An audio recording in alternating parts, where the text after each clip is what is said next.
क्षीर सागर में भगवान विष्णु शेष शैया पर विश्राम कर रहे हैं और लक्ष्मी जी उनके पैर दबा रही हैं। विष्णु जी के एक पैर का अंगूठा शैया के बाहर आ गया और लहरें उससे खिलवाड़ करने लगीं। क्षीर सागर के एक कछुए ने इस दृश्य को देखा और मन में यह विचार कर कि मैं यदि भगवान विष्णु के अंगूठे को अपनी जिह्वा से स्पर्श कर लूं तो मेरा मोक्ष हो जाएगा, यह सोचकर उनकी ओर बढ़ा। उसे भगवान विष्णु की ओर आते हुए शेषनाग ने देख लिया और कछुए को भगाने के लिए जोर से फूंफकारा। फूंफकार सुनकर कछुआ भागकर छुप गया। कुछ समय पश्चात जब शेष जी का ध्यान हट गया तो उसने पुनः प्रयास किया। इस बार लक्ष्मी देवी की दृष्टि उस पर पड़ गई और उन्होंने उसे भगा दिया। इस प्रकार उस कछुए ने अनेकों प्रयास किए, पर शेषनाग और लक्ष्मी माता के कारण उसे सफलता नहीं मिली। यहां तक कि सृष्टि की रचना हो गई और सतयुग बीत जाने के बाद त्रेता युग आ गया।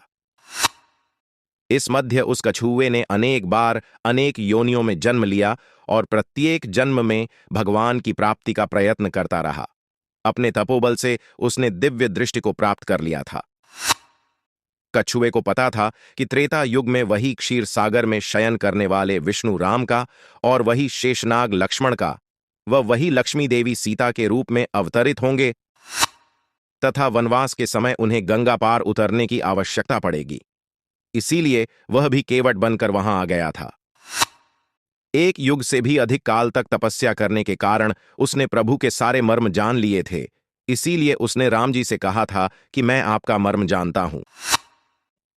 संत श्री तुलसीदास जी भी इस तथ्य को जानते थे, इसलिए अपनी चौपाई में केवट के मुख से कहलवाया है कि कही तुम्हार मर्मु में जाना। केवल इतना ही नहीं, इस बार केवट इस अवसर को किसी भी प्रकार हाथ से जाने नहीं देना चाहता था। उसे याद था कि शेषनाग क्रोध करके फूंफकारते थे और मैं डर जाता था। अब की बार वे लक्ष्मण के रूप में मुझ पर अपना बाण भी चला सकते हैं, पर इस बार उसने अपने भय को त्याग दिया था। लक्ष्मण के तीर से मर जाना उसे स्वीकार था, पर इस अवसर को खो देना नहीं। इसीलिए विद्वान संत श्री तुलसीदास जी ने लिखा है, हे नाथ, मैं चरण कमल धोकर आप लोगों को नाव पर चढ़ा लूंगा। मैं आपसे उतराई भी नहीं चाहता। हे राम, मुझे आपकी दुहाई और दशरथ जी की सौगंध है, मैं आपसे बिल्कुल सच कह रहा हूं। भले ही लक्ष्मण जी मुझे तीर मार दें, पर जब तक मैं आपके पैरों को पखार नहीं लूंगा तब तक हे तुलसीदास के नाथ, हे कृपालु, मैं पार नहीं उतारूंगा। तुलसीदास जी आगे और लिखते हैं, केवट के प्रेम से लपेटे हुए अटपटे वचन को सुनकर करुणा के धाम श्री रामचंद्र जी जानकी और लक्ष्मण की ओर देखकर हंसे, जैसे वे उनसे पूछ रहे हैं, कहो अब क्या करूं? उस समय तो केवल अंगूठे को स्पर्श करना चाहता था और तुम लोग इसे भगा देते थे, पर अब तो यह दोनों पैर मांग रहा है। केवट बहुत चतुर था। उसने अपने साथ ही साथ अपने परिवार और पितरों को भी मोक्ष प्रदान करवा दिया। तुलसीदास जी लिखते हैं, चरणों को धोकर पूरे परिवार सहित उस चरणामृत का पान करके उसी जल से पितरों का तर्पण करके अपने पितरों को भवसागर से पार कर फिर आनंदपूर्वक प्रभु श्री रामचंद्र को गंगा के पार ले गया। उस समय का प्रसंग है जब केवट भगवान के चरण धो रहे हैं। बड़ा प्यारा दृश्य है। भगवान का एक पैर धोकर उसे निकलकर कठौती से बाहर रख देते हैं और जब दूसरा धोने लगते हैं तो पहला वाला पैर गीला होने से जमीन पर रखने से धूल भरा हो जाता है।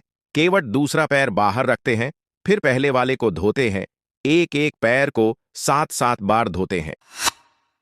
फिर ये सब देखकर कहते हैं, प्रभु एक पैर कठौती में रखिए, दूसरा मेरे हाथ पर रखिए ताकि मैला ना हो। जब भगवान ऐसा ही करते हैं तो जरा सोचिए क्या स्थिति होगी यदि एक पैर कठौती में है और दूसरा केवट के हाथों में।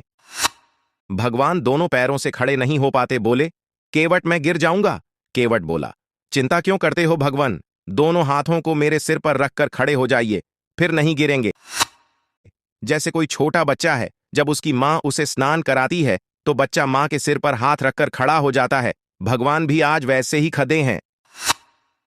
भगवान केवट से बोले, भैया केवट, मेरे अंदर का अभिमान आज टूट गया। केवट बोला, प्रभु क्या कह रहे हैं?